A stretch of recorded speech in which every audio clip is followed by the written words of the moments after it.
বোমা বাঁধতে গিয়ে বিপত্তি, সাগরপাড়ায় বিস্ফোরণে জখম যুবক। সাত সকালে বোমা বিস্ফোরণে কেঁপে উঠল মুর্শিদাবাদের সাগরপাড়া থানার সাহেবনগর এলাকা। পুলিশ জানিয়েছে, বোমা বাঁধার সময় আচমকা বিস্ফোরণ ঘটে। এই ঘটনায় নাজমুল শেখ নামে এক যুবক গুরুতর জখম হয়েছেন। তার হাতের কবজি উড়ে গিয়েছে বলে স্থানীয় সূত্রে খবর। জখম যুবক ওই এলাকারই চারকাকমারি গ্রামের বাসিন্দা।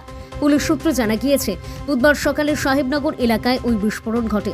বিকট শব্দ শুনে স্থানীয় বাসিন্দারা সেখানে ছুটে গিয়ে দেখেন রক্তাক্ত অবস্থায় পড়ে রয়েছেন নাজমুল।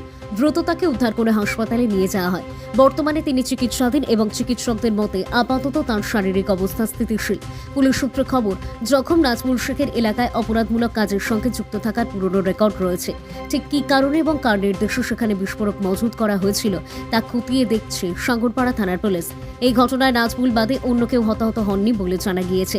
বিস্ফোরণের খবর পেয়ে ঘটনাস্থলে পৌঁছায় পুলিশ। এলাকাটি ঘিরে রাখা হয়েছে। পুলিশ জানিয়েছে, ঘটনায় একটি নির্দিষ্ট মামলা রুজু করে তদন্ত শুরু করা হয়েছে। মজুদ বিস্ফোরকগুলি কী ধরনের ছিল তা পরীক্ষা করে দেখা হচ্ছে। ঘটনার পেছনে কোনো বড়সড় চক্র কাজ করছে কিনা তাও খতিয়ে দেখছে প্রশাসন। আমি সকালবেলায় টিউবওয়েলের ওখানে বেরিয়েছিলাম, দিয়ে একটা কালো ক্যারিতে একটা জিনিস, ওই যে জিনিসটা বাস্ট হয়েছে ওটা বাঁধা ছিল। দিয়ে আমার স্বামী ওর সাথে দাঁড়িয়ে ছিল। দাম বলছি, এটার মধ্যে কি আছে দেখো। আমি হাতে কিনলি যাই, ওকে দেখিছি। দিয়ে বলছি এক কতি পারলা তুমি, তাই বলে আমার হাত থেকে কিনলি, মানে জোরে নিতে যাই ওর হাতে ওই জিনিসটা বাস্ট হয়ে গেছে। বম ছিল। এখন কি অবস্থায় আছে? এখন দেখতে পাইনি খো। পুলিশ বলছে বোমা বাঁধার সময় এরকম ঘটনা। না না, বোমা বাঁধা। এর নামে আগে কোনো কেস ছিল? থানার কোনো কেস আছে?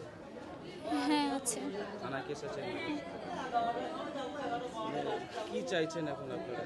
কেউ শত্রুতা করেছে না নিজে কেউ কিছু করেছে, কি বলছে? না, কেউ কিছু করেনি।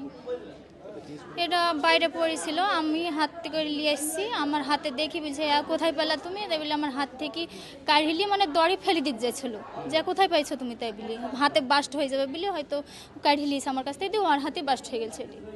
কি নাম তার? নাজবুল শেখ। কত বছর বয়স? 30। কোনো পার্টি কোনো পার্টি? না না না না না না, কোনো পার্টি মাটি করে না। এরকম ঘটনা ঘটলো, কেন ঘটলো, কি মনে হচ্ছে আপনার কি মনে হয়? আমার কিছু মনে হচ্ছে না। ওখানে কেউ দেখেছিল বা কিছু? হ্যাঁ, এরমই হতে পারে, কেউ হয়তো রাখিছে। আমি গিয়েছি কটি বলে সকালবেলায় ব্রাশ করবো, তাই বলে গিয়েছি। দিয়ে একটা কালো ক্যারিতে বাঁধা আছে জিনিসটা, দিয়ে আমি ওকে নিয়ে এসে দেখেছি, বাইর করে দেখেছি। আমি তো জানিনি যে জিনিসটা কি। দিয়ে আমার হাতে দেখিও আমার হাত থেকে জোরে, মানে জোরে নিতে গেছে। না না, কোনো শত্রু ছিল আপনাদের?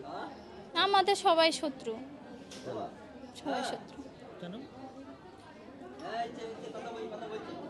কোনো পারিবারিক ঝামেলা বা এলাকার সঙ্গে ঝামেলা ছিল?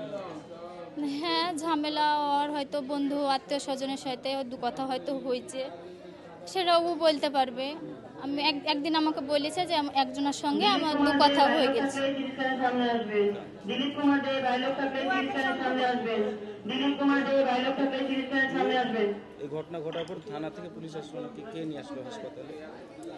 হসপিটালে ওখানকার একটা মারুতিয়ালাকে ফোন করেছিল বাড়ির থেকে। দিয়ে মারুতিয়ালা আসি, মানে ওর হাতে ওটা বাস্ট হওয়ার পরে মানে আমার শরীরে একটা ধাক্কা লেগেছে। আমি মানে সেখানে অজ্ঞান হয়ে পড়ে গেছি। আমি আর বলতে পারবো না কি হয়েছে।